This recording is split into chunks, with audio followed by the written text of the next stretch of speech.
I do believe this is actually recording now, and we're going to go for the Christmas lecture, and I'm going to introduce Jess, and Jess has been teaching with us since July, as most of you already know, and I'm Carl. This is the Christmas lecture, so this is the week. This is that week. I'm just going to remind myself when this is going to go out. This is the week of the 27th of December. So what we've done, we put Jessica's put four topics together to look at and examine, and a bit of a broad school. So we visit Turkey, and we visit a place in Britain, and we visit, of all places, Tasmania, and we visit a mystery place in the United States. Now, there is definitely the one in Tasmania is one that I covered as editor for Archaeology World Report years ago. So the prehistoric site by Inverness, it's something that I've passed and looked at over the years. And the other site that the one in Turkey is rather interesting. I think we've covered a little bit of that in the lecture. And anyway, so Jess, you basically tell us why these sites are interesting to us today. So I think what's interesting about the majority of them is the controversy around them, the whole debate around all of them, especially the one in America.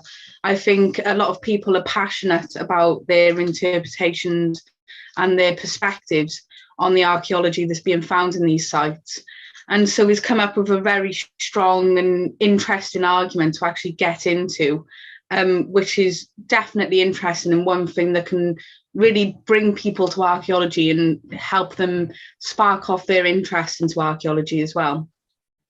I think one of the things is that we've had quite a really interesting number of lectures this year, and it seems a shame that we're departing from all these wonderful diverse sites that we've been looking at. We've since the pandemic, really. We're going back over 18 months. We've been to Easter Island. We've been to paintings in Egypt. We've been to Aboriginal sites in Australia. We've been to the origins of North America. We've looked at evidence in the Hebridean Islands. You name it. The Newport ship, all the way over to looking at the Indus Valley. It's so. Oh, and Antarctic and archaeology. So we've visited so many different places, trying to compare Easter Island with the mound builders of North America, and then looking at sort of the Amazon basin and the new stuff there, and then we look at the great city of Ur, and we visit sites in China and Mongolia and the Scythians and and the Manchu people. Yeah, and all these. All these wonderful sort of, these wonderful areas, and it's just so diverse. I'm just gonna mute a second, right? So, Jess, if you want to talk a little bit, and I'll be back now. Hang on, carry on. Yeah, no, that's fine.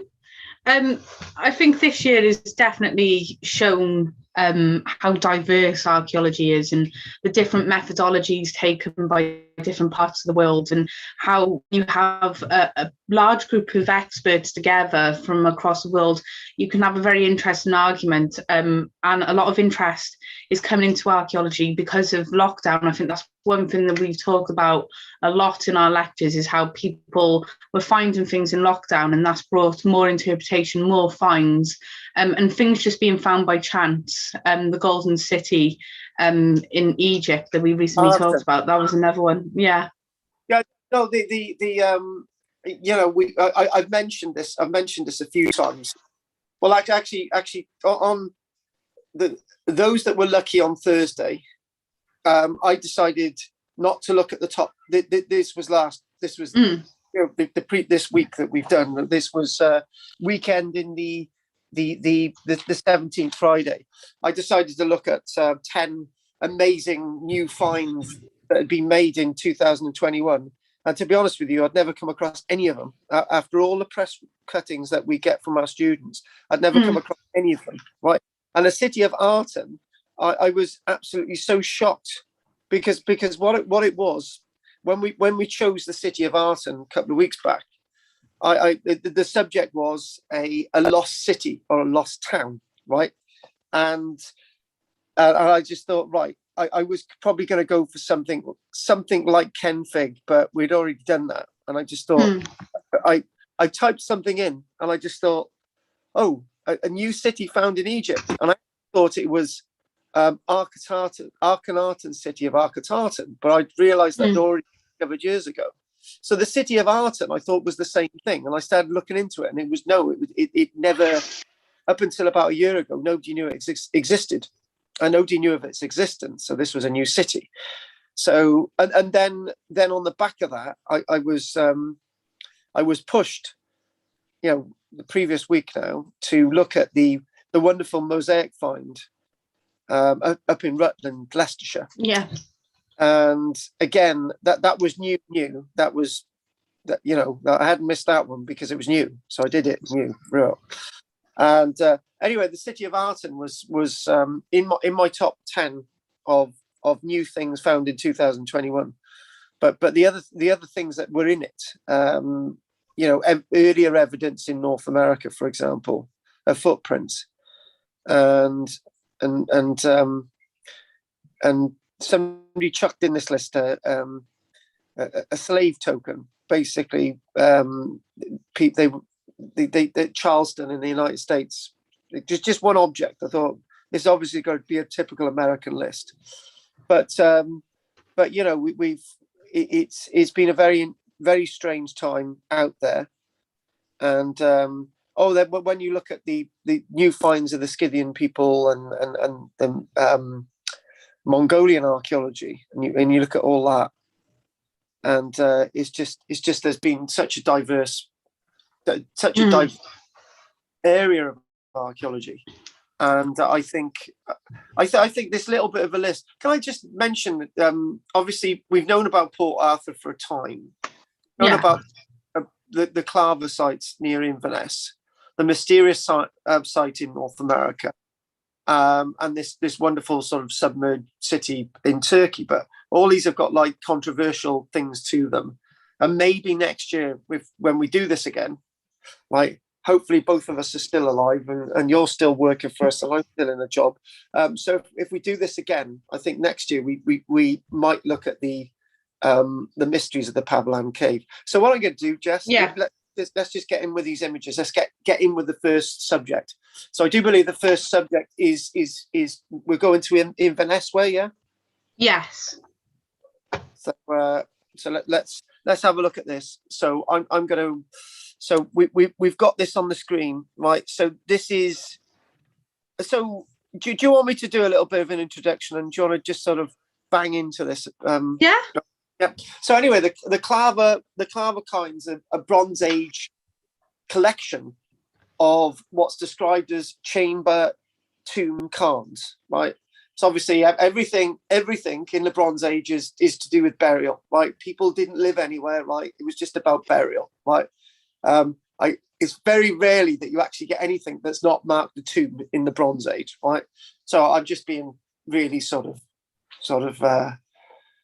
patronising there. Anyway, so we go up to Clare cairns near Inverness, Scotland, and within that landscape of Inverness, there's 50 cairns, and they're talking that you got you got passage grave types, you've got ring cairns, and all these wonderful things, right? They put them into categories. So you've got the curbs around the outside. So in the little plan, in the plan that you've got there, you've got 1, 2, 3, the southwest cairn, you've got the one in the middle, and you've got the north one there. Basically, the black outline is the curbing, right? And then you've got the hole in the middle, the bit in the middle. that there's like an open area, right? And sometimes what people do is they want to put a capstone over it. So if you chuck a capstone over it, fine. But capstone's never ever been found. They're open. The space in the middle is open, right? And one of the things that I'm doing on a Wednesday, and some of our guys will be familiar with this. Sorry, Bill, I'm not supposed to call us all guys, but there you go. Some guys do my Wednesday at 6 o'clock, and you will know the sense of space that I do, and an open space within something like this, because between the outside curb, if you go back to the middle one again, the outside curbing, right, and the inside bit, that's all full of rubble, right? Yes, all that bit there, you try to cover in, but it's awful.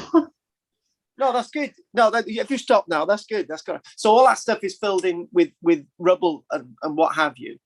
But these types of monuments, let's get away from this sort of chambered calm tomb nonsense. These types of monuments are very much not just found in Inverness; they're found elsewhere. The biggest problem is with archaeology is that we like to bracket everything together, right? So we've got something like this on the Gower, you see. We've got something like this in the Gower Heritage Park, right? And that one is sort of you go down a little passageway, and on the left and the right, and keep going on the left and right. There's like these little there's these little hollows in amongst sort of all the curbing and so on. Anyway, the long story short, without me getting completely tongue-tied, is that the whole point is that there was no capstone over these things. So as you go down this little passageway and you go left and right, access analysis, left and right, you go into an open space, a circular open space, and you might put human remains or something in there, or you might put something else. The whole point is that it's open to the sky, right? It's open to the sky. They were never meant to have capstones and stuff, so that they're how chambered tomb cairn, right? It's very different than what we would materialize. But there is another point I'm trying to make. I should have come up to this in the first place. I can tell this is going to go on for a while today. Another point I was trying to make is that just because it looks similar to the stuff in Inverness in Scotland and elsewhere, doesn't mean to say there's any links or there's any particular reason why they did these things. From area to area, people did things in different ways. And the problem is when archaeology bunches everything together and said, oh, that's from that date, so therefore this 400 miles away has got to be from this date. What it is human mind develops, and it says it does things in certain ways, right? So basically, people like eating fish and chips all the way across Britain. It doesn't mean to say that the people eating fish and chips like it for the same reason.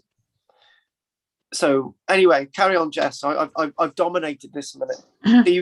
You did a prehistoric one to start off with, which is a really bad idea. It's all right. I know who's going to get your interest. I just think if I go for the images of it at the moment, I just think they're absolutely fantastic to look at, and you can just imagine the amount of work that has gone into them, that it would have had some sort of significant purpose to actually put that amount of work in. But I'm looking at some of the theories behind it, and a lot of them suggest there being some sort of influence with the sky and the solar system, and I don't really seem to buy it really. What I'm more interested in is that near one of the cairns is these cup marks on the stone, and I was thinking, is this a way of each family member putting their mark onto a stone near these fantastic monuments? Hold with that image, but keep talking. Carry on. That's fine. The way of just sort of leaving their mark, and to actually say that they've been here and this is something that's close to them. I don't necessarily think that this has got anything to do with the solar system, so to speak. But I know there's been some excavations done there. But I'm not sure. It doesn't make it clear whether there's been any remains found. So I'm not sure whether you know anything about that. But I know there was a professor, Richard Bradley, that had been excavating there to find out the meaning and their purpose. and he did look at the northeast chamber. So if we go back to the map, so the one that's on the top right, he looked at this and he kind of saw how this was definitely a circular chamber at the centre.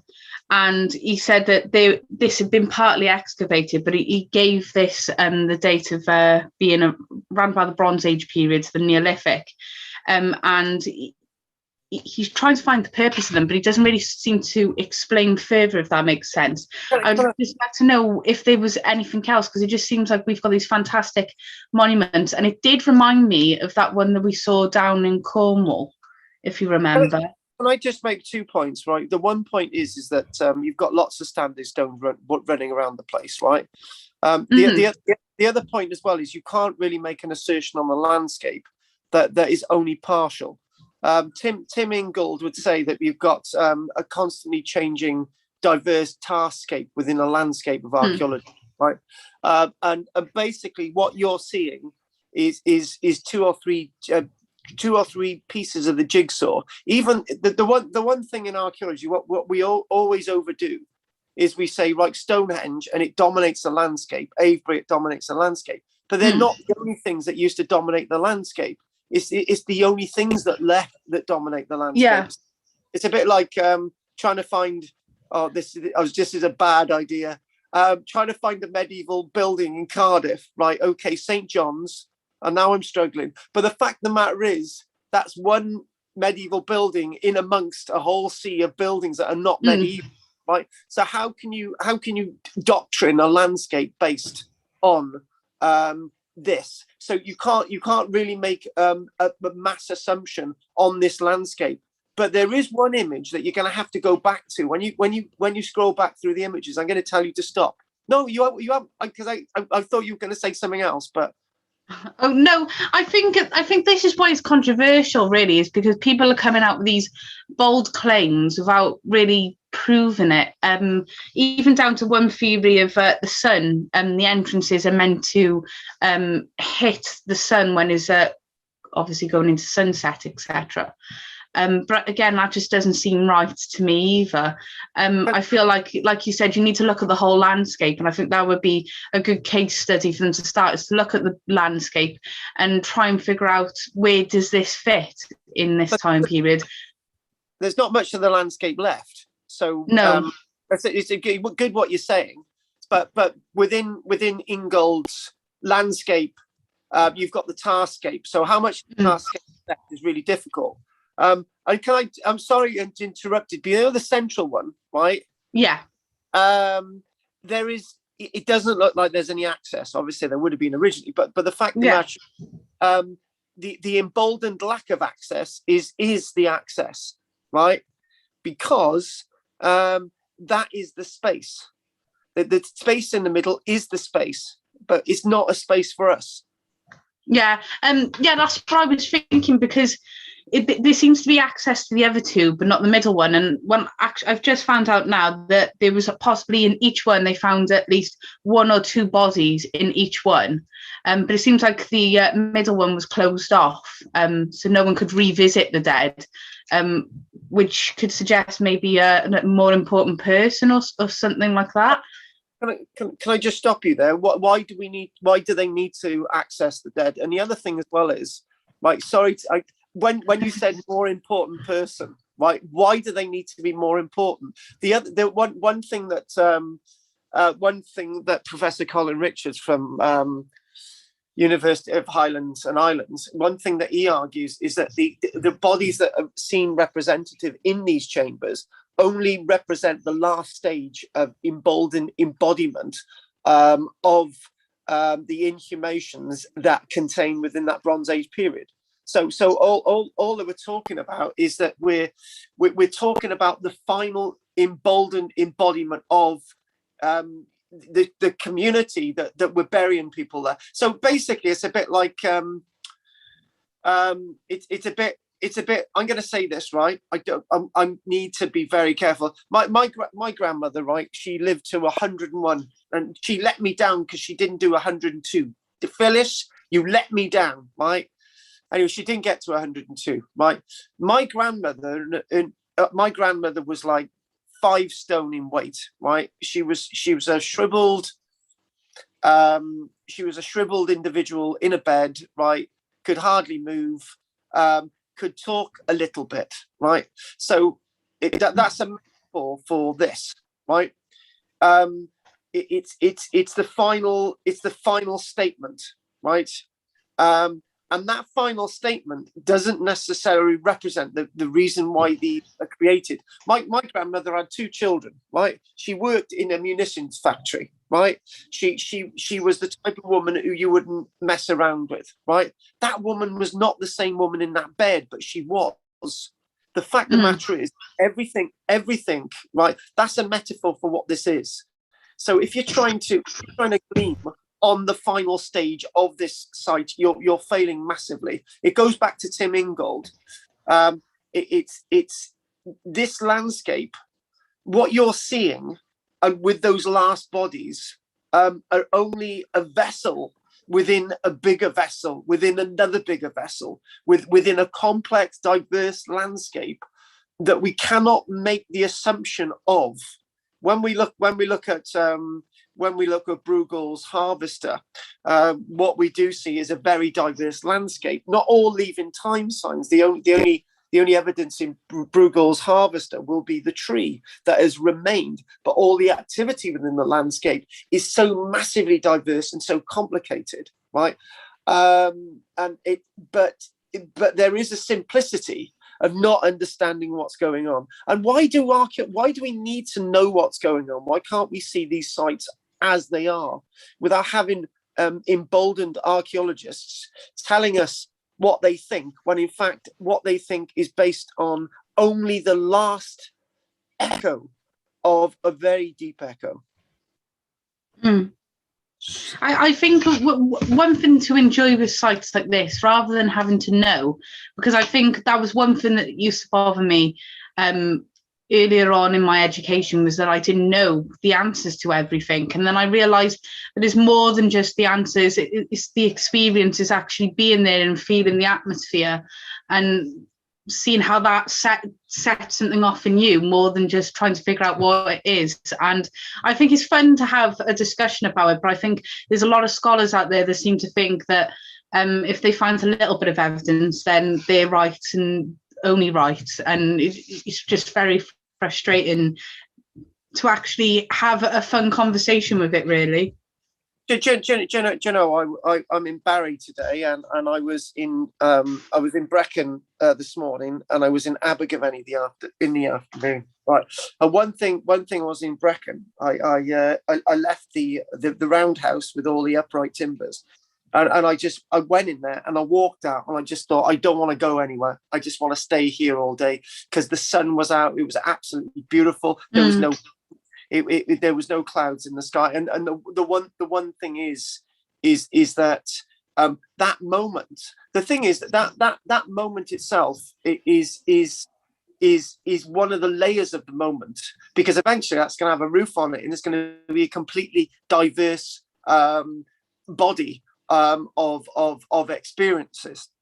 And this is again back to that sort of Tarscape, that things develop, things change.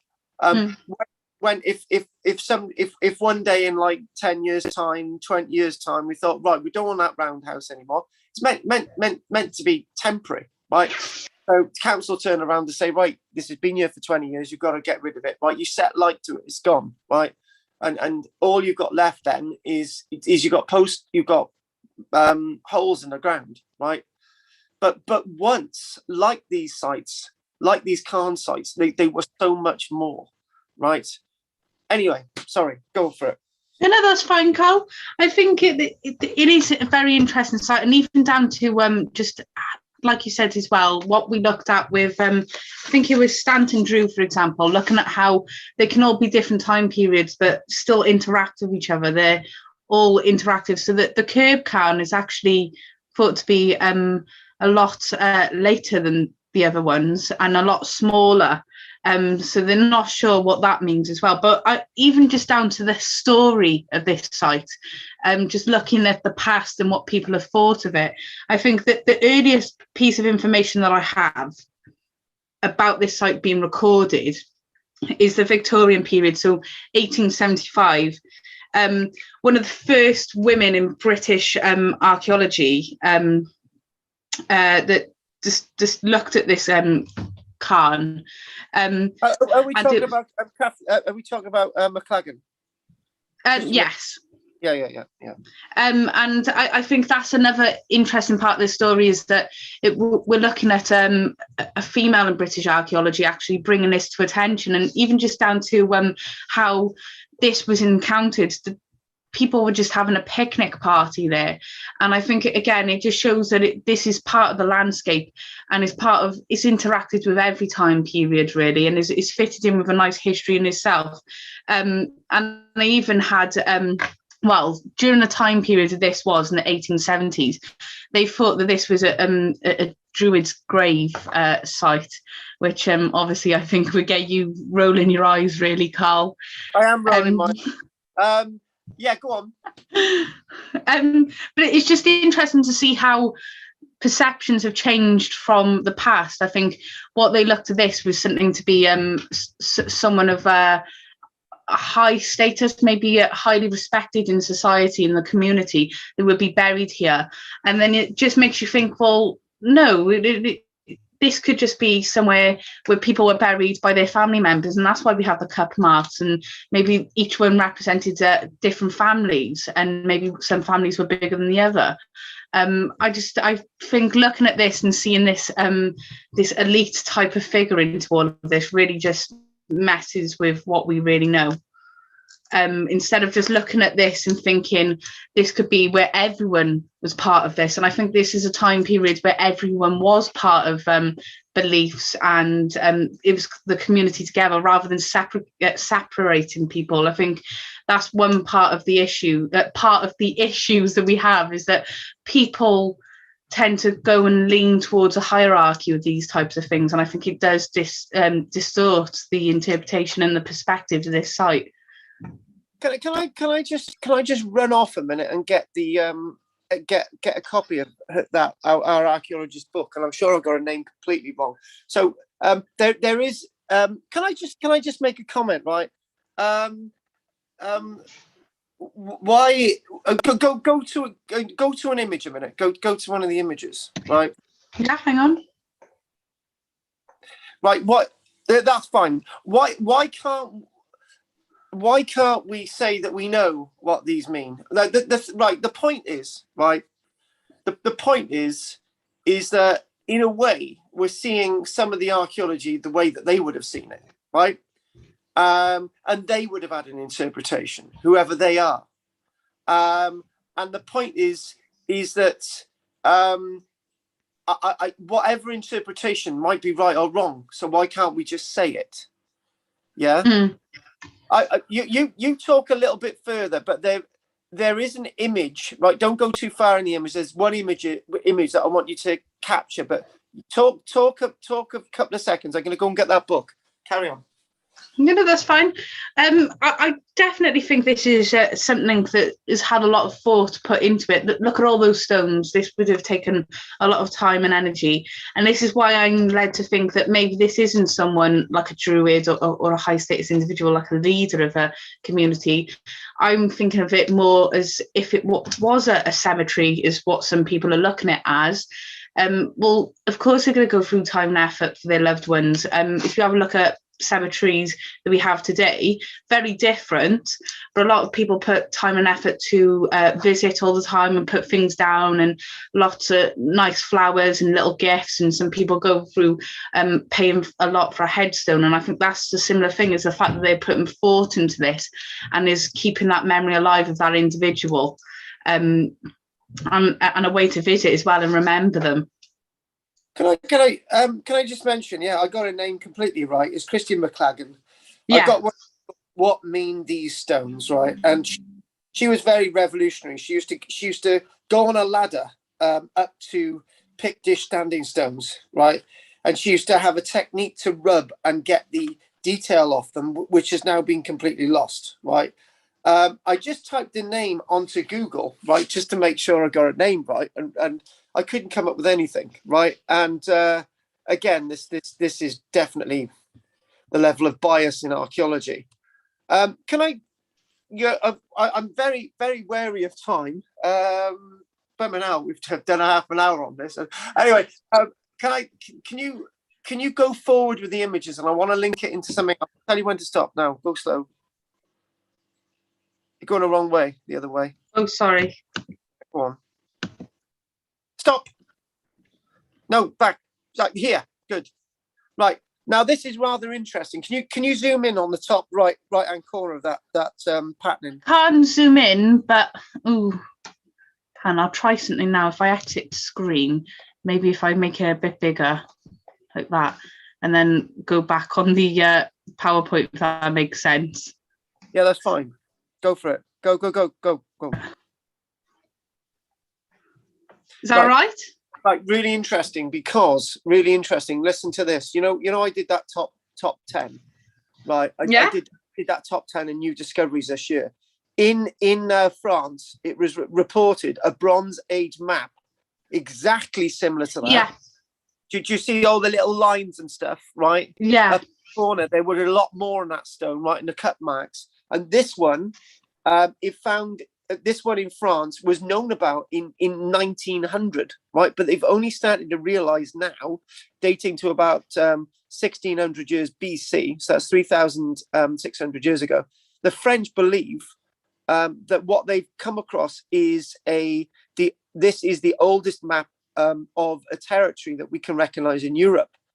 And those, if you want to look at that, those little circles there represent little communities and so on.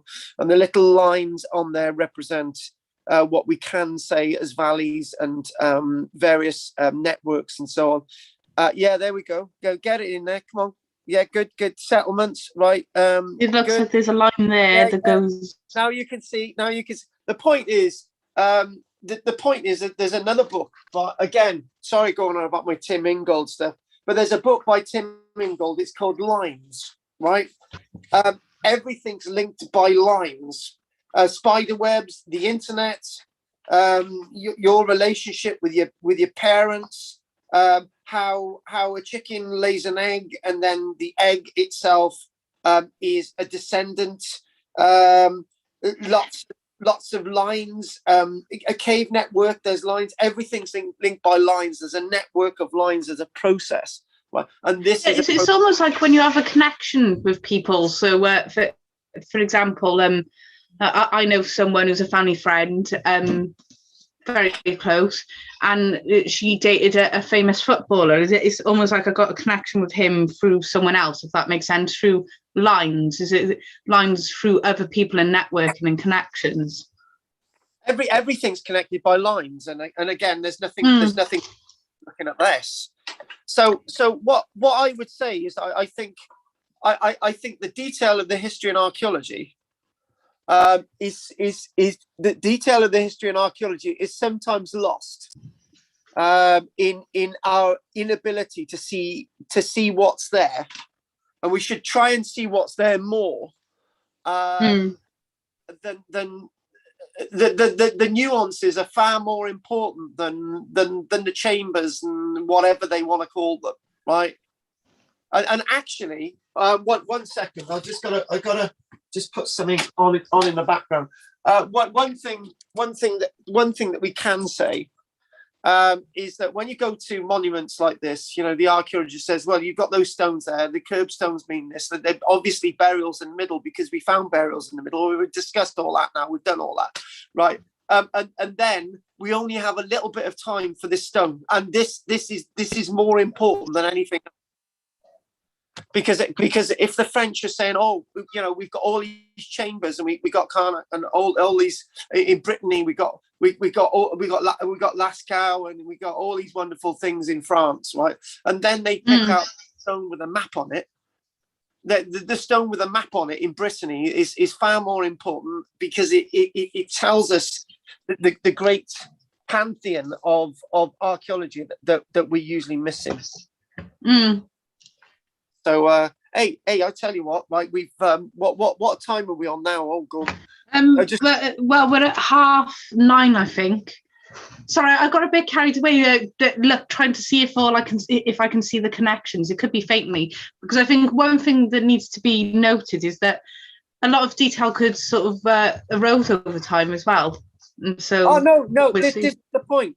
This is the point. All we've got is an echo of the time signs. The place in France that we're talking about is Clare, and they've just mentioned this now. It's in the top 10 of discoveries from this year gone 2020. Even the city of Arton and the oldest animal art in Saudi Arabia, which has been there for years, and they've only just noticed it. Or evidence of some of the world's first art in Tibet. You've got to look at this list. It's great, and the list itself. The list itself is in archaeology. If you type in top 10 discoveries made in 2021, you come up with archaeology, the publication of the Archaeological Institute of America. Job done. Right. Okay. Right. Carry on with a few images. We'll see what we got. I love it. Just get rid of them. No, you're trying to make it look like an animal now. Well, shall I go to the next site, because that's what it is with the next images? Oh, right. Right. The Claver has been great, and if anyone's the best thing to, do you know what I'm going to say to people? Right, the best thing to do, right? Those that are watching this, Archaeology Cymru students that are actually watching this, right? If you've got any questions or anything you want to discuss, right, put it in the comments box down below, right, and then we can pick that up. That'll be useful. So I'm well aware that we've got 2 people watching this anyway. This is our Christmas lecture for 2 weeks' time. So don't put anything on there, right? Anyway, carry on. No, that's fine. Introduce. Shall I open the next one? Yeah, go for it. I think this one's been really interesting to me. I think it's just because of the controversy around it and this possible idea of a hoax. It does make me giggle. And it did remind me of when we done the Cranog, and I picked one Cranog that was quite controversial because it was argued that this person who had found it, they were originally a painter. They went on one excavation site, and then they ended up excavating this Cranog that had so much fantastic archaeology. And this one person spent about they wrote a 400-page book based on why that person was a liar and how can someone who wasn't an archaeologist find these things. And I think it gives me that same sort of feel where you just hear a lot of controversy, a lot of people are arguing for their side, and it's Mystery Hill. They call it America's Stonehenge. It looks nothing like Stonehenge at all, but as you can see from this sign here, they talk about this stonework that's found, and it is similar to Western Europe, and they think that this is suggesting an ancient culture. And I think this is the one thing that annoys me a little bit, is that so much focus and signs are being put on this site that is debated quite heavily. And I don't know whether that's because that brings people's interest, but there's so much Native American archaeology out there that doesn't have the same amount of respect and love and interest as this one. And I think it does rub me the wrong way. But at the same time, I do like looking at the controversy around it. So they think that this is an ancient culture that existed here more than 2,000 years ago. That depends on what you read as well. This sign is obviously saying 2,000 years ago. I've read some that say over 1,000 years ago. But it's intriguing to look at because they even mention here pre-Viking as well. And we'll be looking at a few artifacts that have been found on the site and just see what that says really to the controversy of all of this. And I think I really liked looking into this one. It just gives me that sort of mystery, and I'll never know, but in a very weird way. So this is the plan of it here, which is quite a clear plan. And you see how it has, hang on if I can get my pen out. So you can see how that they've definitely used this as a way of getting tourists in as well. But you can see a connection of all these different types of chambers. And they seem very different, I think, in my eyes, to Western European ones, but I guess that can be debated as well. But it seems too perfect, this completely too perfect, and this is what makes me feel iffy about it. This is some of what it looks like. They look like tunnels in a way, perfectly made. These capstones throughout all of it, make it look like is this hallway. And I think the question is there is the point. You could say there is genuine, and then they did a Gordon Child, as we did with Skara Brae, where some of it was recreated, and Skara Brae put a little bit of a window in for his grandchild to check out, right? But then again,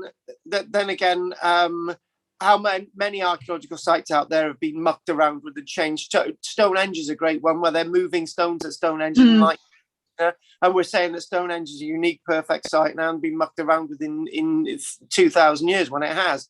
So, this is a big issue. Yeah, there's been historic quarrying, and obviously any other damage that has happened, it will affect how we see this site. And I think what some people have argued is that with this being so perfect, that maybe there was something there, and maybe it's been added to seem more extravagant, or maybe some things have been taken away, and we'll never truly understand the true meaning behind it, really. Can I just say, when you mentioned years and years ago, right? Somebody sent me some images of this, and I've probably got them there somewhere. And they sent me some images of this, and I just thought, oh wow, this is what you've got, a Stonehenge in the United States. But then again, you've got like Stonehenges in even places like Hong Kong, right? And overlooking Hong Kong, that's a bit of a strange place, but then again, why not? Because people built these types of sites. God say they did just sit on their laurels. They must have done something on a Wednesday afternoon. Do you know what I mean? Here's my typical joke. They must have done something on a Wednesday afternoon in North America 2,000 years ago, because Poland was too far away to invade. Do you know what I mean? Yeah, exactly. And I think it's just I think something like this would have happened in America's history, and I definitely think that this site is significant, but I think they've estimated between 20 to 60% of this site being removed, well, some parts of it removed or even damaged. And it's this question on the 19th century, really, I think is based on some of the evidence they found, that a little bit of this site has been mucked around with and even changed, and so that this has brought this issue of, can this really reflect Native American archaeology if it's been moved about, and possibly changing our idea of what the purpose is. Yeah, it's been reinterpreted, hasn't it, by the West, because this is a 30-acre site within the town of Salem, New Hampshire, right? And we know what was happening there in the 1860s. 1690s. Got my dates wrong there. 1690s, the Salem witch trials, and you've got it's here we go. It's widely believed that a certain William Goodwin, the landowner, may have created much of what is visible at the site today. But then again, what is actually original? The Mystery Hill. So it's we're looking at this site was purchased in 1937 by William Goodwin, right? Surely if it was faked, there'd be some record of what it looked like before. I think we had photography in the 1930s, right? So when it was purchased in the 1937, surely if it was faked or whatever, we'd have no idea what's going on. Do you know what I mean? Yeah, definitely. And I think that, well, the earliest historical reference talks about it being a quarry here as well, and they do talk about the drill holes as well, which I'm not sure whether we've got images of. No, but even just looking at little bits like this as well. No, that can't be. No way. Flipping heck, no. I know, it just seems, there's certain parts of it that seem too perfect, and it just doesn't seem to sit right. I can't put my finger on there, but then I see bits of evidence, and I don't know whether I'm going by a bias and sort of looking at the evidence that I feel like sits right with my heart, or whether I'm looking at all the evidence correctly, because it just seems to be, for me, if this was a site, it wouldn't be so perfectly arranged like this. It seems like this site was used for quarrying, and seen a lot of a lot of quarrying and a lot of industry going on. But I think that it seems like after all that had happened, maybe the person who had bought it tried to recreate parts of it on what they thought it would have looked like, maybe for to bring in money, tourism, or maybe just to bring in that interest as well. So we've got Ogham writing there, which is definitely out of sync.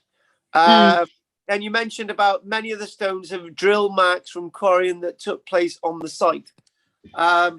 So obviously it's trying to go back to, one thing we're not saying, right? Make this clear. One thing we're not saying is that the Native Americans didn't have sites like this, because they did. We know that they're massively highly advanced, but in many ways, what there is, which is contemporary with 2,000, 3,000 years ago, whatever, in North America, the mound builders. The problem is, what is contemporary is not as loved as this site.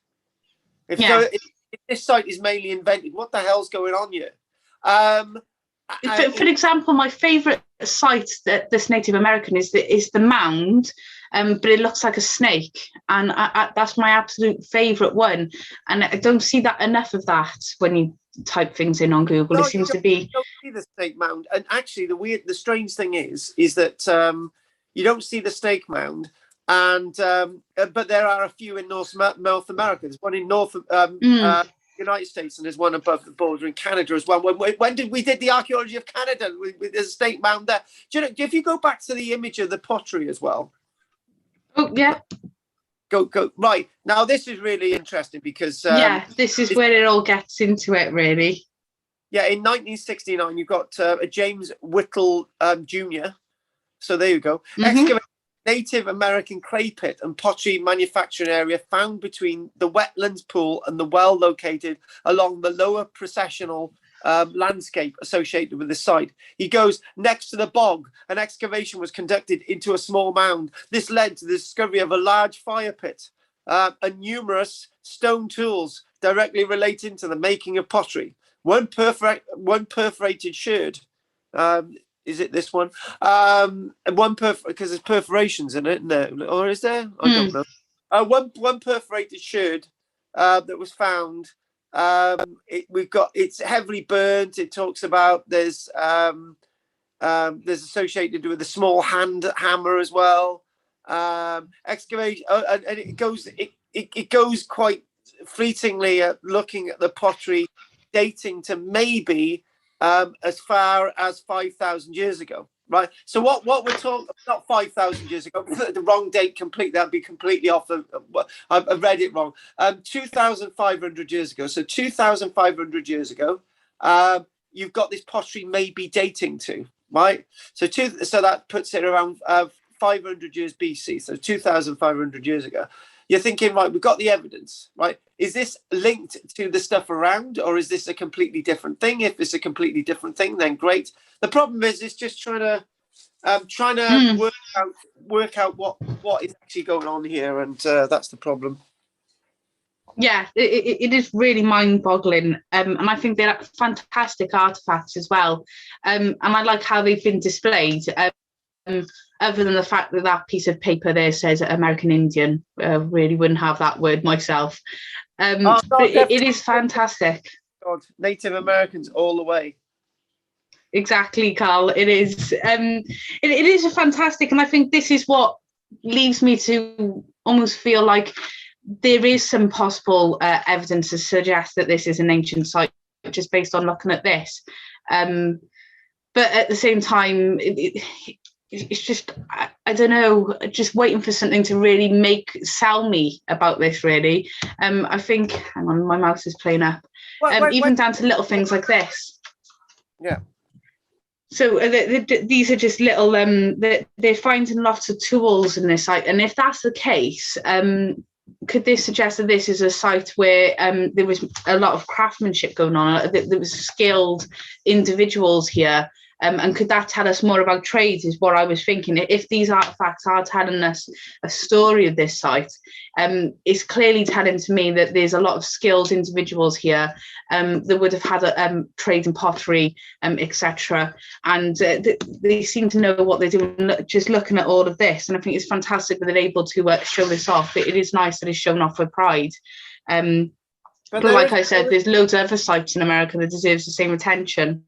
There is one problem. It's all been bunched into one timeline, and that is very dangerous. Yes. So yeah, this is a diverse timeline over many hundreds, if not thousands of years. And if you bunch it all together, everything looks representative of one moment in time, which is completely wrong.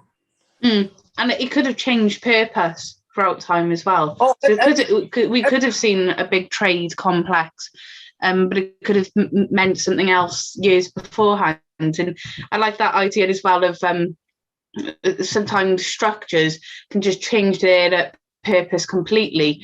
For example, there's a church near me. You obviously used to be a big church, and now it's just a shop, a bargain shop. But you can still see parts of the church and the great craftsmanship in the masonry there. And I think that's what I'm trying to argue, is that maybe sites like this could have seen an industrial workshops all over the place with skilled individuals that were happy to trade, and then maybe it could have meant something else during that time period as well, and that it moves throughout time. It means different things to different people. True. Everything is so. Things are so diverse and expansive. It's putting it all together in the wrong way usually. But for example, that church, say that went to ruins and everyone forgot about what was there, and they looked at this and they said, "Oh, this is a fantastic church." And that a great big church could suggest a monastic community, for example.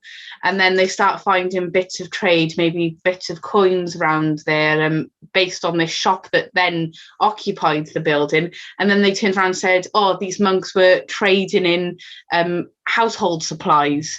And here's the evidence from what we found in the ground." And can you see where I come from? When you look at all them together, it can change what you can argue.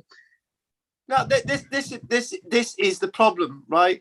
So yeah, that is a really good example. I would go.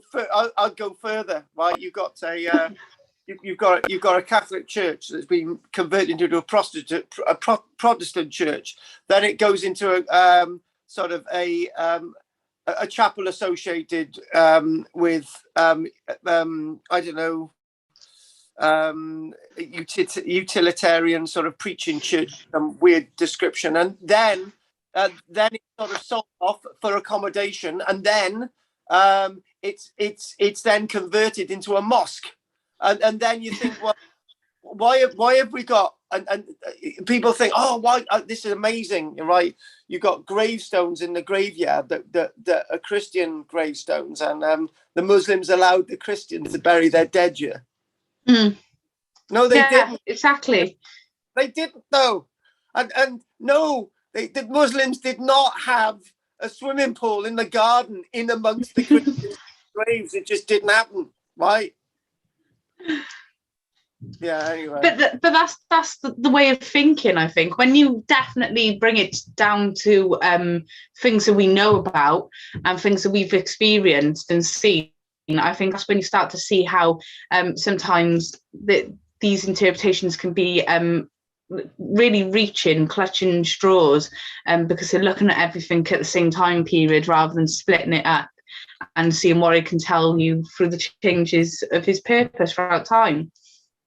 I tell you what, this will make you laugh, right?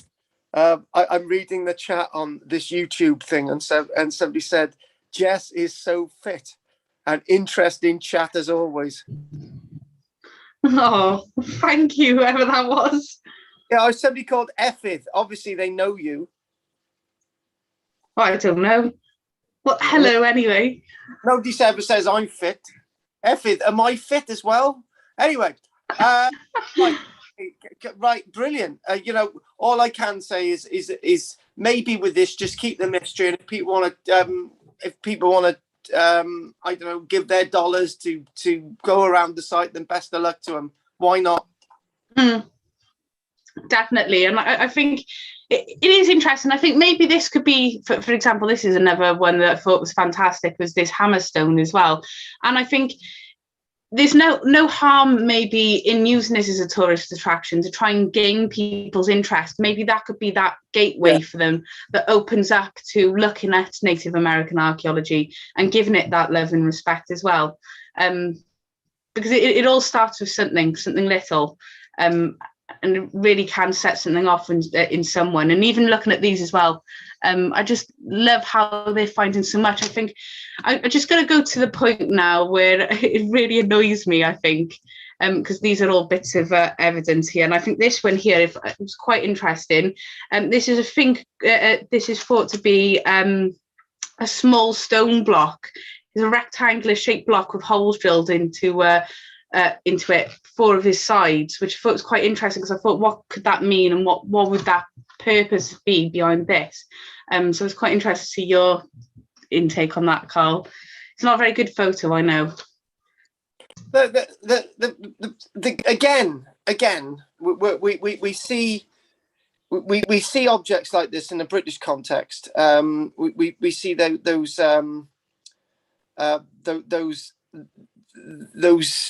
stone balls which have been intricately carved, which you can find at sites such as Skara in the Neolithic period, and people talk about them as talk stones, right? Or it could just be anything. Unfortunately, sometimes things were just made for the sake of it, and sometimes we over egg the idea of interpretation. However, when I used to teach my Barry classes years and years ago, right? Somebody said an S would. They said here again, Carl. But basically, hello. And people watching this from Archaeological going, what the hell's going on here? But anyway, what we used to do in our Barry classes, right, when we'd have like 5 or 6 people, and they would all talk at the same time, and said, what we're going to do, right, we're going to have a bone, right? So the person who's allowed to talk has to hold the bone, right? That's what we used to do. The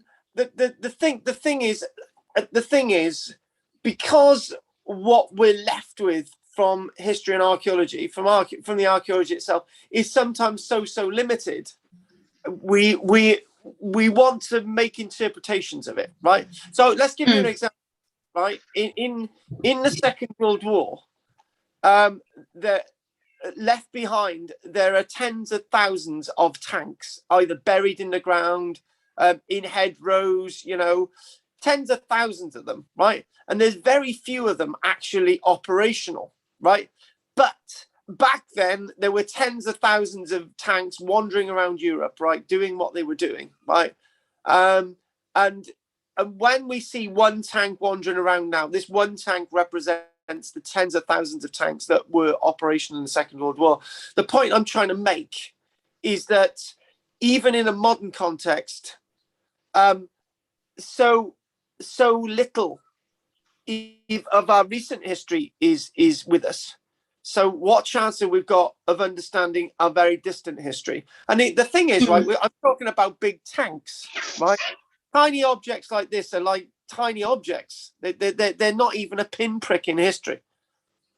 Yeah, exactly. I think they're just little hints of the past just left behind for us. And I think that's the beauty of archaeology as well, is not knowing everything. Sometimes it's fun to just marvel and discuss things. And I think younger me would be horrified that I said that, but I think that's the beauty of it, is that we can have these conversations and really let our mind go wild. I really like this idea of it being a talking piece as well. And I think that you can imagine them all, a community all together, really talking about things and just maybe telling stories and just passing around that and letting everyone have their turn. And to me, that is a sign of togetherness. It's a sign of a community. This isn't an individual. This is a community of people that like to socialise and be together and actually share stories together. I think that's just part of who they are and their culture, is their stories as well. And maybe even down to their realizations, they might talk about that, or what has come to them and what they've realized. I think that could be a talking point as well. But I really liked your interpretation there, Carla. It really was a nice one there, I think. But it's these ones here that really get to me. Is these pendants. They're saying they're pendants because they've got a hole drilled into them. So I'm not sure if you can see, but there's a hole drilled here, and one there. I don't know how I would feel about that. No, I'm not hanging. No, it doesn't seem right to me. No. Could you I know I come up with this really, and I think this was slipping into again. Sort of looking at everything as if it was happening at the same time together. I was thinking, would this be something that was given to an individual to represent their part in the industry of the community? And then I just thought, no, I think that's just me going a little bit too far. So I was thinking there, more the bone being someone who dealt with agriculture and the livestock. And then I was thinking the other piece there was maybe something to do with stonework. But I think I was really reaching there, I will admit that. I think you're right in the bloody description for the thing in a cabinet, right? I think not that I think, there's so much that we do know, right? And there's a massive amount that we don't know, right? And by making the assumption just because there's a hole in it, it's important is absolutely balderdash, right? It doesn't, just because there's a hole in it doesn't mean to say it's the most important thing ever found in archaeology. It might have a hole in it, and what they might have done is what you used to do is you whittling in sticks, right? And they used to say, "Oh, I've just done this. Here you go." But it's beautiful. It can't be asked. It's the same with a plate. It's the same with an artist, right? My ex-wife, right? I said, "Oh, what about all your old artwork?" She said, "I don't want it." Hang on it. I kept hold of this stuff for years, and now you're saying you don't want it? Yeah, I don't want it. Yeah, well, what's the point then? I had to put up with this bloody stuff that you were painting all these bumming years, and now you don't want it? No, I don't want it. Just get rid of it. And the thing is, right, that's far more productive than a bone with a hole in it. I got to be honest with you. Do you know what? These people in the past, they'd be laughing at us. Do you know what? That bone over there, I put a hole. The archaeologists got in the museum. How ridiculous is that? Oh, I know. It's the same as this, right? I had a £1 coin, right? I put it on a railway track, flattened it, right, just for a laugh. And then I put a hole in it and drilled it and just like, I just chucked it in the shed. Well, somebody thinks, oh, wow, what this person would have worn it around their neck as a special thing that was flat. And it was rare because it came out of the Royal Mint flat. Rare, great. Yeah, I agree with that one. I think we're looking too much into it and not the rest of it. I think that's a part of the issue with this site, is that looking too much into the specifics rather than looking at the whole site as a whole. And I think even looking at the timeline, I think that's a start as well. Yeah. If I can move on. This interested me as well, looking at it. This was a boulder that was found on the site in the western slopes. And just going on to your idea maybe of a map, if we're going to go down that route, if we were to look at this as maybe a map, it does seem like there is some sort of connection with each area. Can I upset you, Jess? That's completely natural weathering. You think?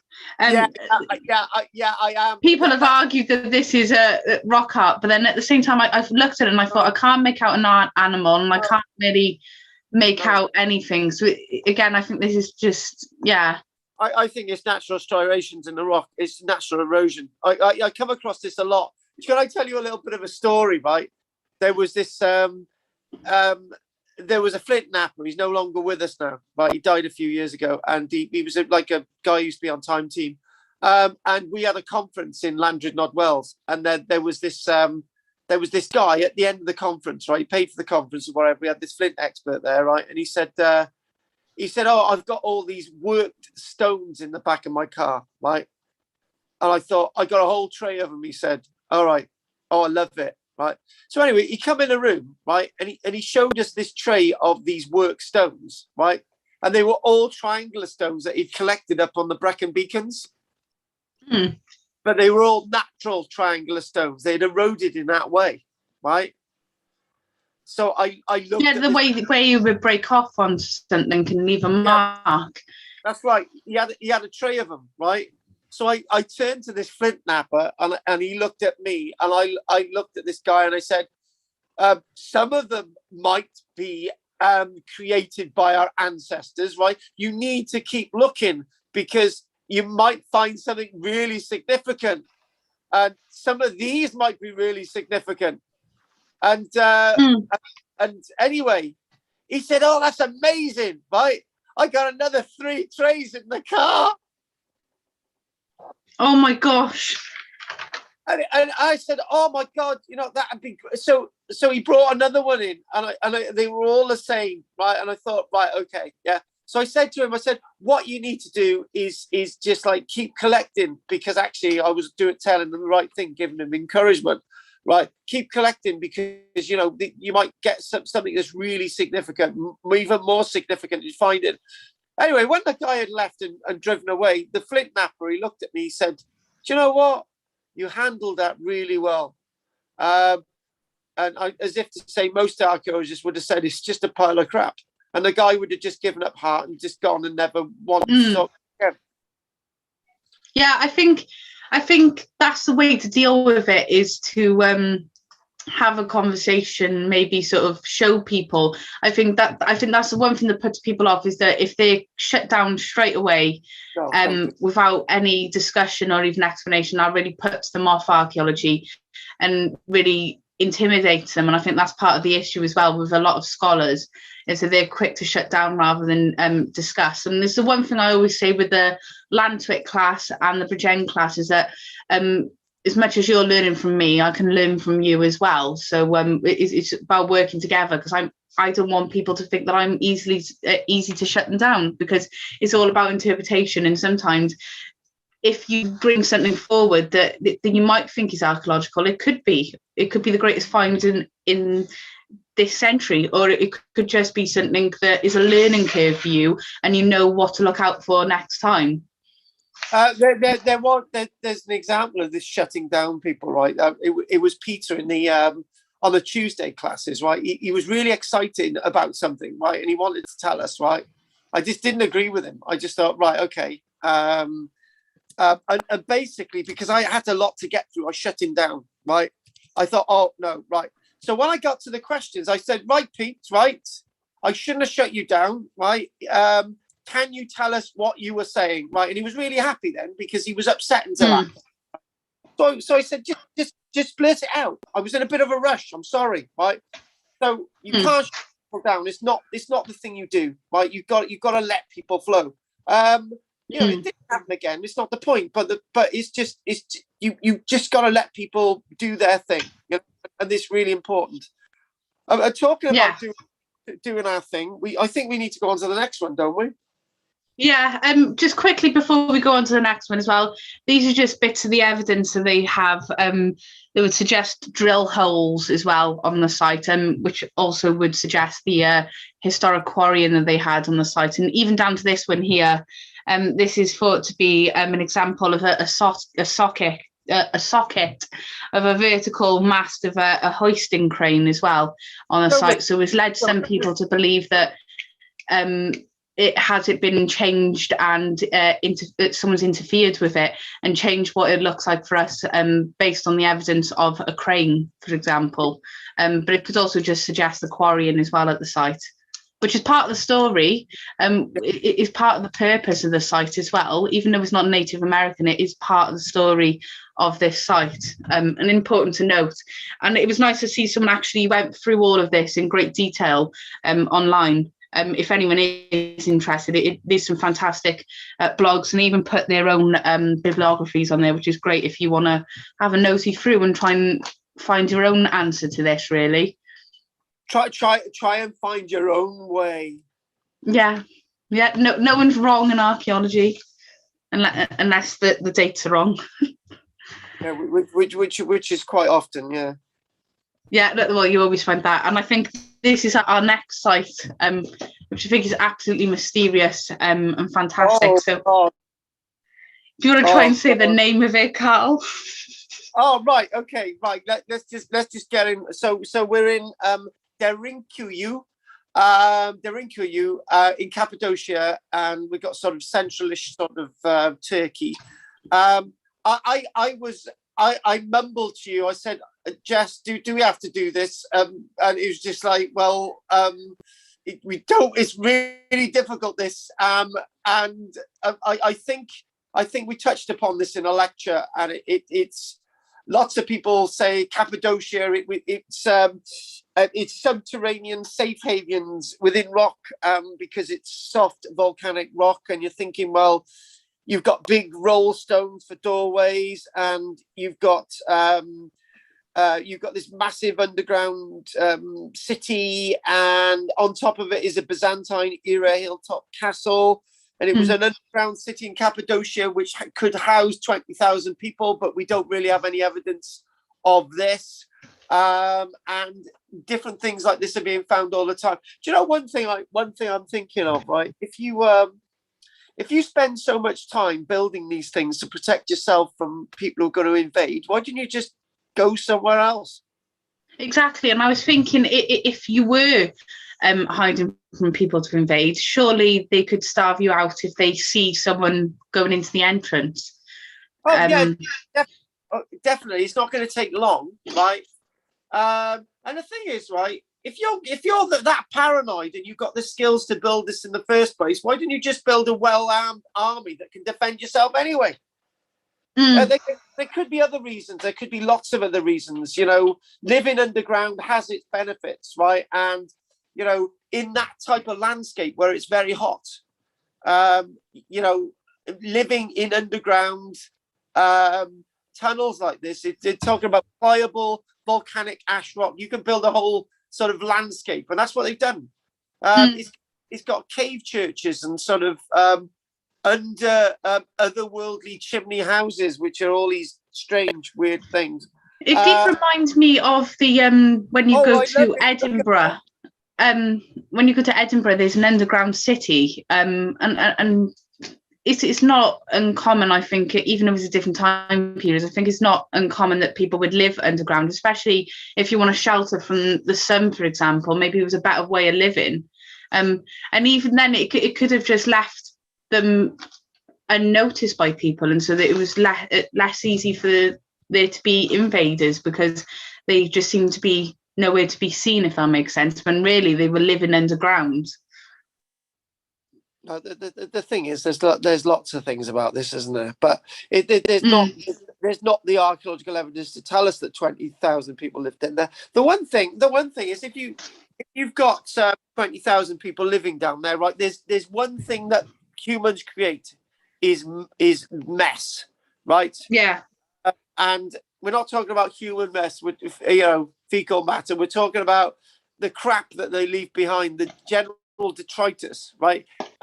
if there was that large number of people, there'd be a lot of crap down there, and it's not. They haven't found that lot of crap.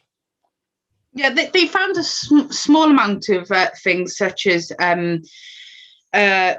what you call it. They believe that they found grindstones and stone crosses and ceramics there. But again, it's not a lot of evidence to suggest people living there. Really, it's not a lot of evidence, exactly. No, even down to just little things like jewelry, or even evidence of clothes or livestock, or and statues of Lloyd George.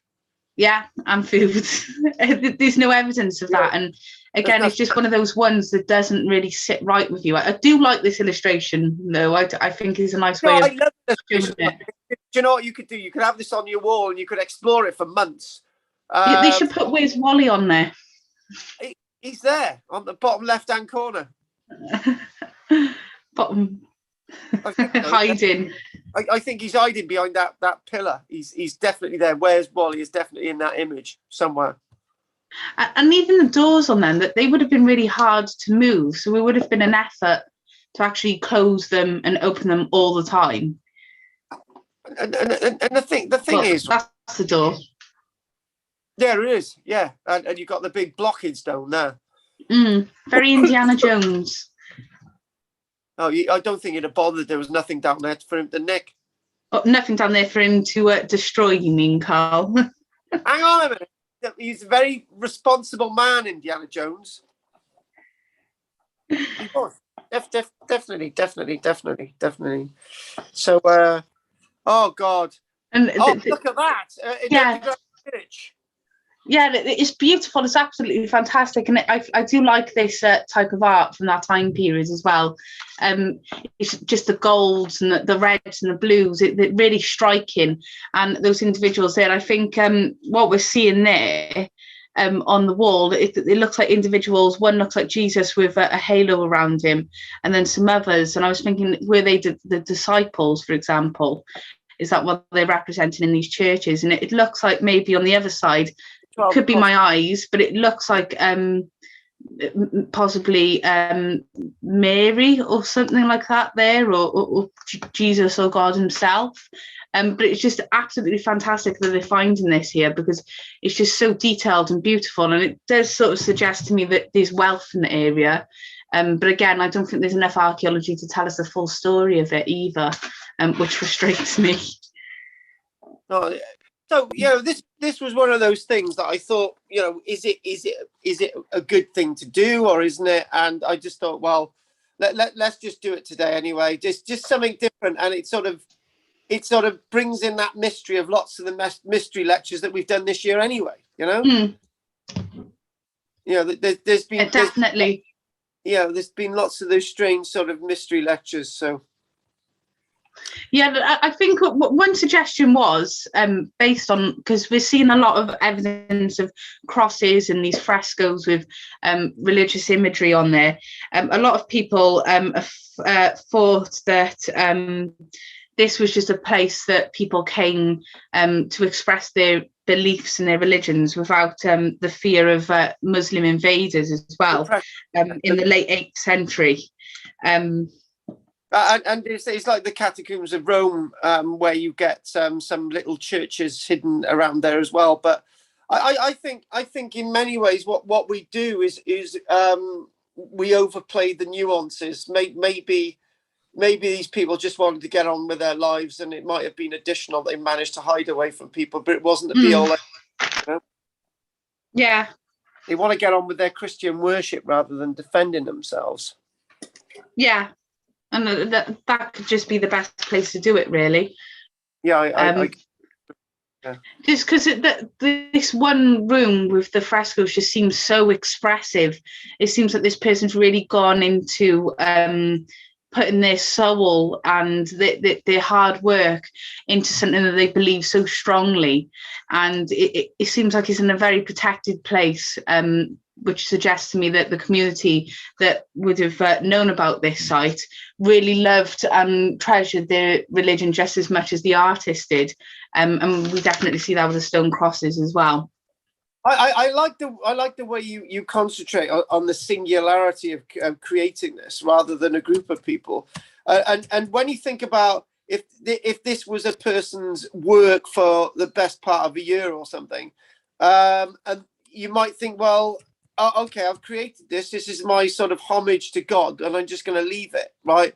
So, but then again, for that one person, this was extremely powerful, and it's that sort of the powerful representation of the individual rather than the community is as important as the community itself. I was thinking of even down to this being a time period, especially with Christianity, there's a lot of symbolism within it. So I was looking at this room as if it was a manuscript. And where it is obviously further down, when normally you'd have representations of people going further up. But I think maybe it was a journey to go down these tunnels, a way of meditating really until you got to that room of worship.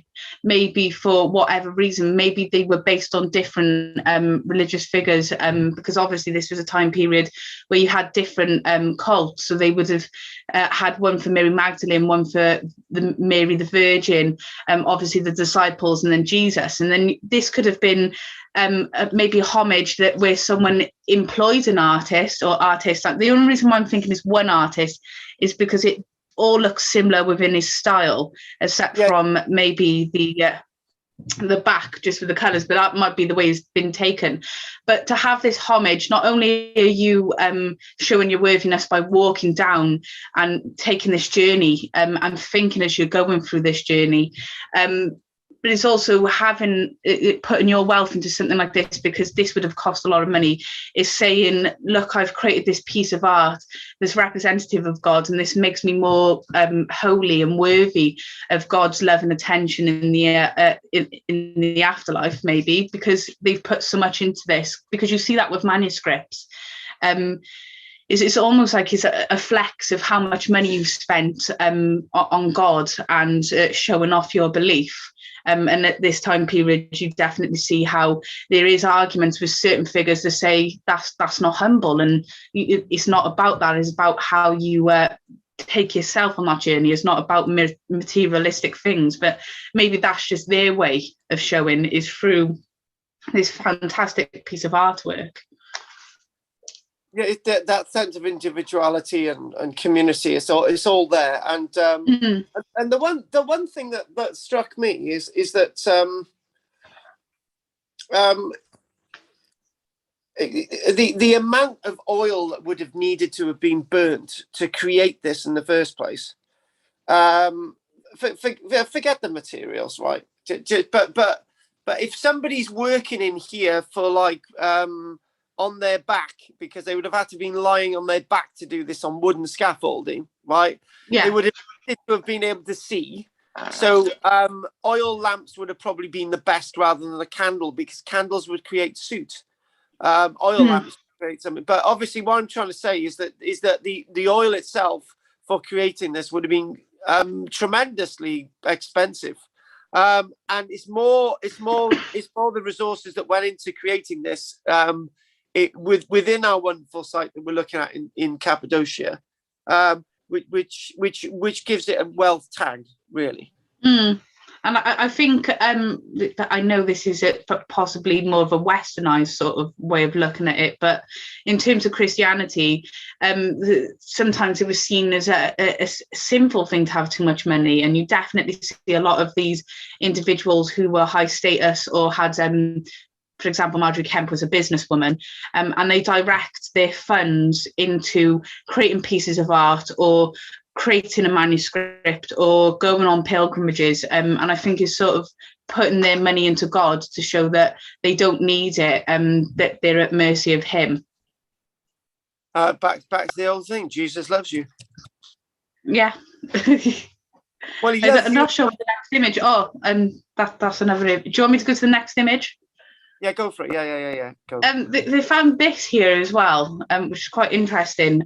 Didn't really see what it was meant to be, but it looks like cut marks, but in a very unusual spot, because it's not typical to see it in something like this. So again, was this a way that the people left their mark, or was this something else? I'm not really sure about this, and it really confused me because it didn't seem like it should fit here. Or just somebody having a laugh. Yeah, exactly. Again, it makes you wonder on who's really interacted with this area, and did anyone else know after it had been abandoned and just added extra things in there? Maybe it was a different purpose completely. Yeah, and again, I think we're missing a trick, because this is being created over a very long period of time. So you know, it's not just one moment that this is being created. So we can't lose track of that. And obviously, different levels might represent different things as well. So we have to really be pragmatic and possibly understand that this is something of that ilk, you know. Yeah, and I think with this site as well, it would be dark. So again, is this ways of letting people know where they are based on touch? It is a big site, and I don't think they know the actual size of it because it's still finding more and more. But I was just thinking, with that's very tactile. I just thought, is this anything to do with helping people move around and get a sense of where they are as well? Oh God, I love it. That sense of touch, and some having people with a form of disability or something, or I love it all. Exactly. I thought you'd like that one, Carl, to be honest. Definitely. I like the way that works. That worked really well, actually. Yeah, so that was what I was thinking anyway. That's what I saw with that one. It really confused me. I'm not sure the next one. Oh, the next one is the penal colony as well. So right, we're going to the penal colony. Oh, okay, right, okay. Yeah, ready when you are. If you want to say anything concluding on this. No, I sites such as these might have been interpreted. And there is the other thing. You know, you talk about follies. Yeah, giving people jobs to do. I don't know. That sounds ridiculous, but your mind does go like that, I think. Or the other thing as well is sometimes things are created in the past but never ever used. Right. The good example of that is all the nuclear air raid shelters that were built in the late 1950s, 1960s. Right. They were stocked with food and all these other things, you know, but they were never used, right? So, you know, obviously there's not much evidence to say that people lived in these full time, and there's not much evidence to say that people lived in them at all. Maybe it was all created and never used. It's a bit like Adolf Hitler's hospital on Jersey, right? The underground hospital. It really didn't. It was used for a little bit, but it really didn't. It really wasn't used. So yeah, I agree. I think that's a nice way of putting it, Carl. And it's just one of those ones, isn't it? It just really confuses you because you're seeing Byzantine era stuff, and then you're seeing things like this that should belong in a cairn, and it's confusing. But I think it's just because there's such a long time period of this landscape being used, is that I think is wrong to put things together. Yeah, exactly. Right. Okay. Well, that's a good one on that. Now, I'm very wary of time as well. So you know, we got to be. I think I don't know where we are on time, but it's 10:30 actually. Oh my God. Well, we've really gone for it here, Carl. I think.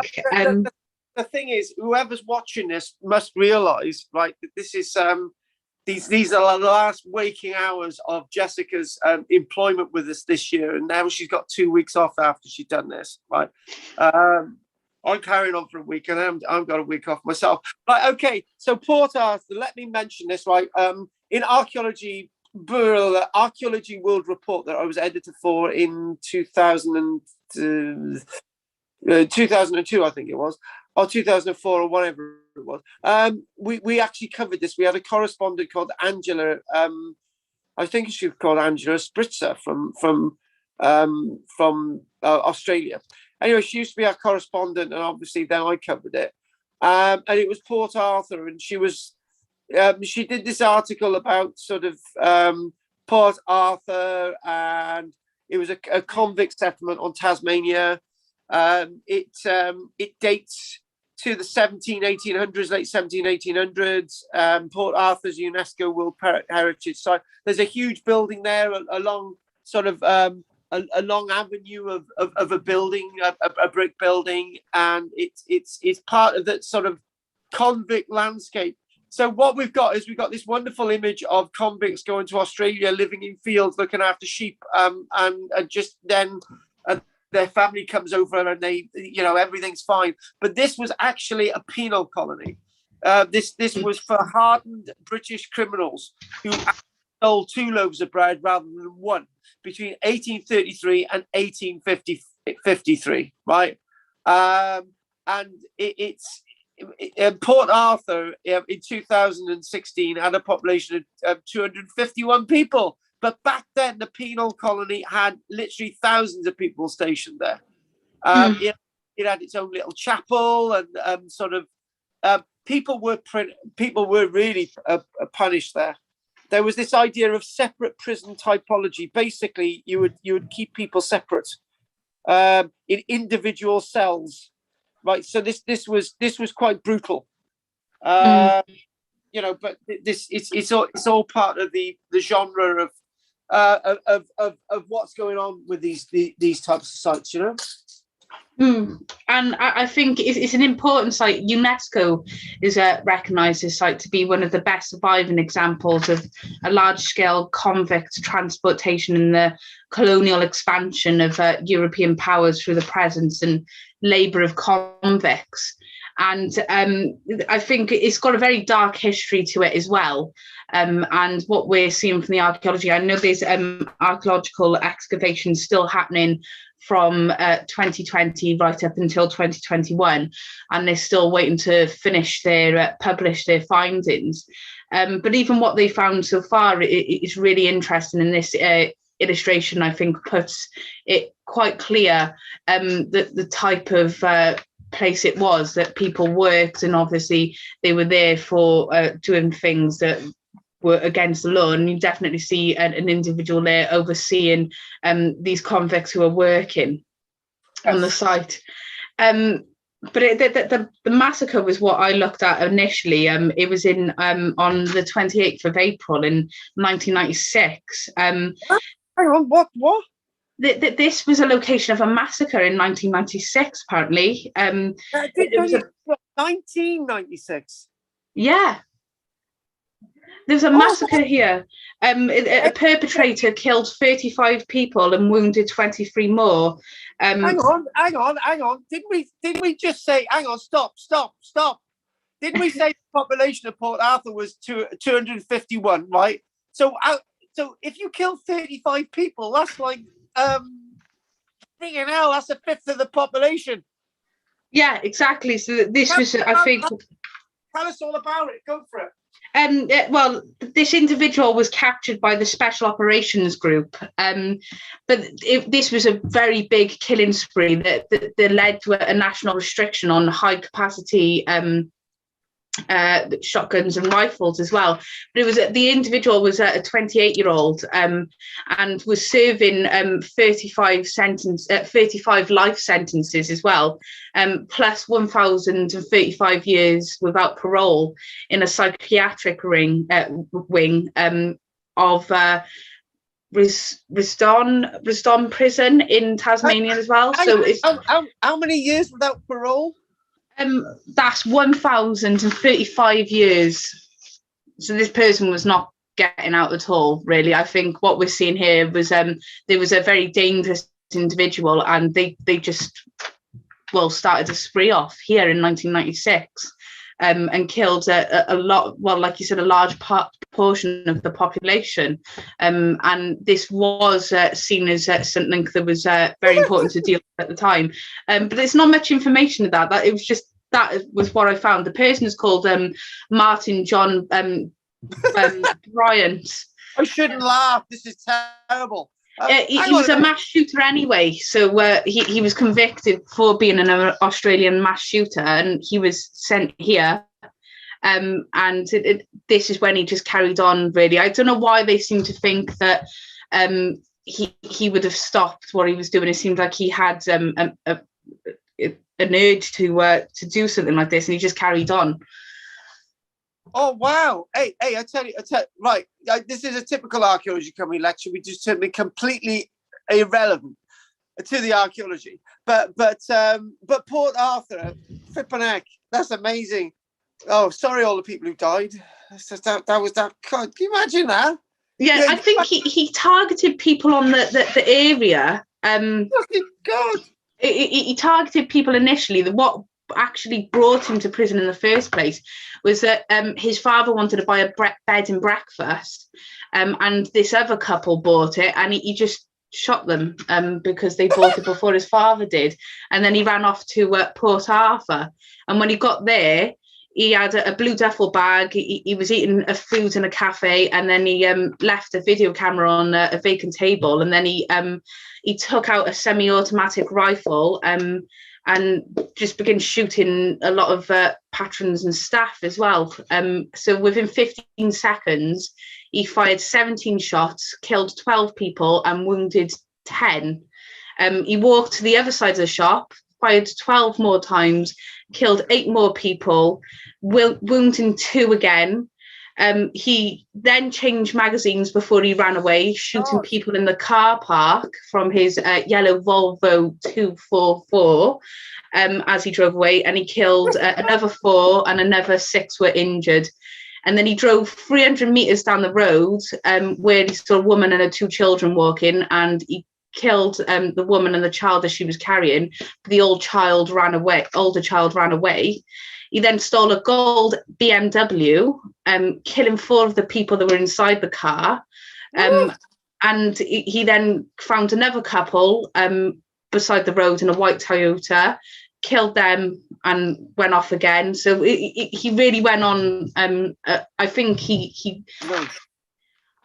I think I never try and find excuses for these people, but looking at true crime is always interesting to see their childhood as well and what brought them to be like that. It seems like there was a trigger for him to be like this, because I don't think it was simply over a bed and breakfast, personally. And then you go down the philosophy of it, of whether evil is part of us, really. But it just seems crazy. What it says here, it was actually 1,600 years without parole. Is this the type of stuff you talk about in your lectures? Sometimes you've got to have a little bit of interest in something like this in there. Not that it's something to actually enjoy. I just don't know. It's just the gory part of it. It just adds to his. This site has been important for not just the archaeology, but for the crime as well that's gone on. Even though this was a place to stop people from participating in crime. So, for God, yeah, right, yes. But we could get into the archaeology if you want, because but basically, it's named after the first, right, Lieutenant Governor of Van Diemen's Land, which is Tasmania. It was named after George Arthur. It was originally a timber station in 1830, but it's best known as a penal colony between 1833 and 1853. We talked about they've got to be hardened criminals, and the archaeology tells us really when it's been excavated by the local universities. And it's the layout was fairly symmetrical, so it was like a model prison. It was a cross sort of shaped landscape with exercise yards. The prisoner wings were each connected to the surveillance core of the prison. Blah blah blah. The surveillance hub could clearly make sure that the individual cells for individual, basically everyone. There was a silent system. Right, just listen to this. It was like the hard corporal punishment. There were whippings, right, which is all fun. For example, food was used to reward well-behaved prisoners, and as punishment for troublemakers. As a reward, the prisoner could receive larger amounts of food or even luxury items such as tea, sugar, and tobacco. As punishment, the prisoners would receive the bare minimum of bread and water. Mind you, I like bread and water. Under this system of punishment, the silent system was implemented in the building. Here, prisoners were hooded and made to stay silent. This was supposed to allow time for prisoners to reflect upon their actions. Many of the prisoners in the separate prison developed mental illnesses from the lack of light and food. This was an unintended outcome, although the asylum was built right next to the separate prison. So in other words, you went to prison, it didn't do you any good, and you ended up in a mental asylum. Job done. Happy days.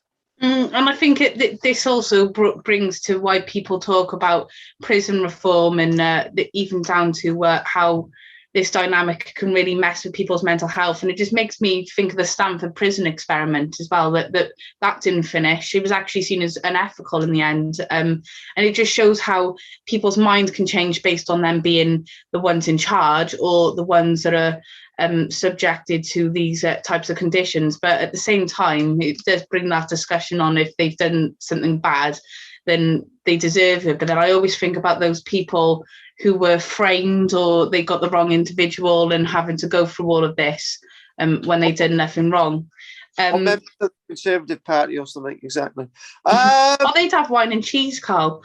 Yeah, they would. In the archaeological evidence for the site, do you want to move the image on again? Yeah, this was where they started having an excavation on the site. Yeah. And it was absolutely fantastic. Obviously, you're seeing foundations for something there. And they believe that this was a convict's workshop on the site. Nice. And they found these coins there just sticking out. This was in 2021, actually, that they found this. So this is quite new. Go on. I got this in front of me. You do it then. Go on. No, that's fine. So they had, it was a pile of silver shillings. So it's thought to be worth a week's salary of one of the overseers. So that individual that we see in the first photo, that man with a blue jacket on, he would be the overseer. And this would have been a week's wages. And I think that's just fantastic to look at, because again, it just tells you more and more about the site and the people who work there in their lives and their money. But again, I think this is what they're starting to come out with these recent excavations, is finding more and more. But this 10-month archaeological dig started to find that there was evidence of a blacksmith site there as well. Yeah. It's not just the money that was an interest, but they even found handmade gambling tokens as well as tobacco pipes and skillfully made metal products as well. So this is just this is the nails and the bolts that were uncovered at the foundry and the blacksmith site at Port Arthur. So again, I think it's just right in that history of it. There's a lot going on here right up until the contemporary times as well. But I think it's quite interesting. This archaeological site is just bringing more information. Again, I think it's just nice to pair with the information we have through literature and through accounts as well. But I think it just shows that the convicts were skilled tradesmen as well before they were transported. Exactly. But then again, the evidence on site is, as you've already said, there's evidence of shoemaking on site. There's evidence of blacksmiths on site, tailors, turners, and wheelwrights. So they were able to put their hand to these things eventually, and that's probably the best way of keeping prisoners active, not to have them go into mental hospitals. And you know, this is the thing. I think the coin stash and with the coins as well. The strange thing about the coins is that they're not just coins of the realm of Queen Victoria. They're coins from, I'm trying to look at this list. There's heads of leaders on these coins that I just cannot recognize. And when you can definitely see Queen Victoria in her earlier days there. Yeah. Yeah, exactly. Yeah. So there's coins from different parts of the world, and one thing as well is about 10% of the convict population, which at its heat was peak was over 1,200 were working in the workshops at any one time. When you think about it, with 1,200 convicts, you'd probably had about 200 people to look after them, right? And local people in the landscape. So the convict population, was so many more than the modern day population of 251.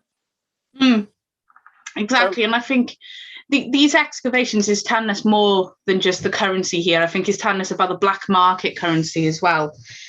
So just like any prison that we have, a modern prison, there's obviously a black market that would operate inside the prison, things that people would want, and they've got hold of them. So I think the tobacco and the gaming was sought after, and they made their own currency, which was possession of banned items, like handcrafted gambling tokens that was found on a dig as well. It could show that there was a hierarchy amongst the convicts as well. You definitely see how when you watch any sort of documentary about, well, for example, there's one documentary I was watching of someone going into a prison undercover, and you see how there's different groups and you have a hierarchy as well, and how they swap things over for luxury items, or even if it was contraband as well. So I think that's what we're seeing here, is that things don't really change in that sort of sense. There's always some sort of black market within these individuals, and that they think that these skillful convicts would have had the upper hand in this hierarchy here as well. Yeah, I completely agree. Oh, cool. So I think it just gives an insight of their daily lives as well, what they were able to do. The odd bits of clay pipe as well being found. Yeah. It's not just the coins, all these other bits and pieces, and the ongoing work, as you said. So, I've known about this since the beginning. I've known about this for about 20 years, and obviously they find little bits of china and all these other bits and pieces, and it's obviously trying to find more to what was going on, and to make sure that nobody escaped. They had. Here we go. It was on the end of a sort of isthmus, right? So, it was sort of on the end of a peninsula. And it was sort of joined by a 30-meter wide sort of isthmus to the land, right?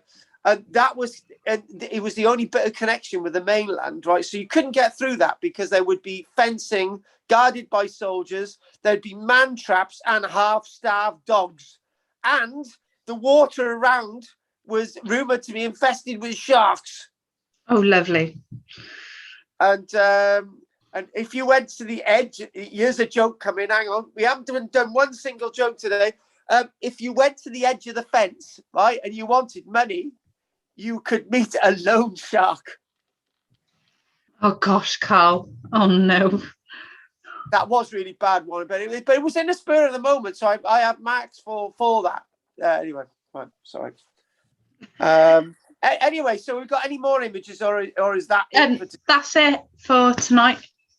Okay. I think that we've done near on. Well, it's 10:47 now. So. Oh my God, Kathy will be complaining. Well, mind you, Kathy would complain if she won the lottery. Oh, bless her. Miss her already. So what we need to do, we need to balance this out. Anne will probably moan that this lecture was too long. She only wanted an hour, right? So now we've got to choose somebody from Anne's side. Here we go. We've got to chuck Sandra in here, right? She would be really upset that she hadn't been able to interrupt for the entire lecture. So we can't. We got to make things level, haven't we? So okay then. Excellent. Anything that's been really productive. So anything you want to say? Because I'm going to say I hope this will be going out to everybody on that sort of week after Christmas. So I hope you've had a happy Christmas and a happy Yule. Jessica's on a yacht somewhere. I wish. in South Pacific, lost with Josh. But maybe you should just go to Port Arthur in Tasmania and just drop him off. Yeah, I think I deserve to be there, to be honest, Carl. I think with how busy it's been this year, I'd end up in the cycle wards of Tasmanian, Port Arthur. No, it's the way to do it. It's the way to do it. It is. So anyway, we had five people watching us peak anyway, so that was good, and that was useful this evening. What was I going to say? So I'm going to put this on sort of non-public now, so it's going to be released that week. So anything you want to say before we finish, Jess? No, thank you to everyone who listened, and I hope they enjoyed, because I think we both did talk about it all. Really, I think we could talk hours and hours about I'm each individual one. Yeah, we could, but I am still knackered. So there you go. Yeah, job well done, I think. Job well done. The Christmas lecture, so that's good. So what I'm going to do, I'm going to anyway. Thanks for watching, guys. We'll see you next week. We'll be seeing you next week. We'll be doing Arnside next week. So I do believe. Hang on. Arnside next week will be the Tuesday the 4th, and we'll be doing the Thursdays the 6th in all three classes on the Thursday, and obviously back on the Wednesday evening and afternoon. Late afternoon and evening. So everything's starting back that week anyway from the 4th, and everyone should have had a letter anyway. Oh, and Jess, we won't mention money this week. We'll have to mention it. The shekels. The shekels. Yeah, shekels. Don't mention it too early to Lanswick Major people, because they go on a moaning streak, right? So we'll mention the money that week that we start back, ready for the following week, and then they can moan that it's not due, and then they've got to pay anyway. Yeah, happy days. Oh, we got some raffle prizes coming as well, so you have to get some money out those tight-fisted people in Lanswick Major. Yeah, well, yes, and I think get some fundraising together for. That's right. A raffle would be good. We need it. It's getting desperate. By the way, we'll mention Jim as well as being my most annoying student ever, and we've got to put little Dell in there as well. We mentioned a few people anyway, and thanks to Andy for keeping the Arnside class going. He's a stalwart, right? And we can't mention Sandra too much, even though she's a wicked old witch, and hopefully she'll be watching this. Well, I hope they all enjoyed it. I really do. Because I think it was a productive one for us. Yes, it was. That'll be good. Well, I'm going to say good night to everybody now, and we'll stop the live stream. Thank you very much. And those people, actually, one last thing. Those people who actually have watched this video, and as students, anyone else who watched this, right? Don't forget to like and subscribe. And if you want to join the YouTube channel, which is £1.99 a month, that's good. It helps continue everything that we got going. Because I tell you what, anyone who does contribute money to Archaeology Company, I don't spend it because I've got so many bills going out for the organisation. I do occasionally. I might sort of get a McDonald's. So there you go. That's how your money's being spent. A nice treat. Oh no, I don't like McDonald's now. Apparently, we discovered Costa Coffee has got good food in Costa Coffee. Good food in Costa. And Burger King, right? Get the vegan Royale in Burger King. Gorgeous. Is it nice? Oh, it's gorgeous. Yes. The weird I have to give it a try. I like the chili cheese bites from Burger King anyway. So. Oh yeah, they're nice. But the good thing about the Barry Burger King, right, is I think I'm the only person that uses it, because they know me by name, and like we know the staff by name, and it's like, oh, it's you again. And weirdly enough, there's this woman we'll mention from Burger King in Barry called Carrie-Ann, right? And when I phone up, she said, oh, it's you again. Oh, you want this and that, and job done. Thank you very much. I don't have to give it my you know straight away. It's much easier when they know. Yeah, but I'm the only customer. That's the problem. They wait for weeks. You're supporting their business, Carl. Yeah, I know they should be very, and we've given them some free advertising as well. Yeah, there you go, Burger King. Hopefully you get paid royalties for that. And the weird thing is, the woman called Carrie-Ann in Burger King, nobody realised that it meant love. Yeah, that's what it means, isn't it? Love. It's lovely. I don't Lovely. think, so when you say love, Carrie Ann, yeah, it's got it there.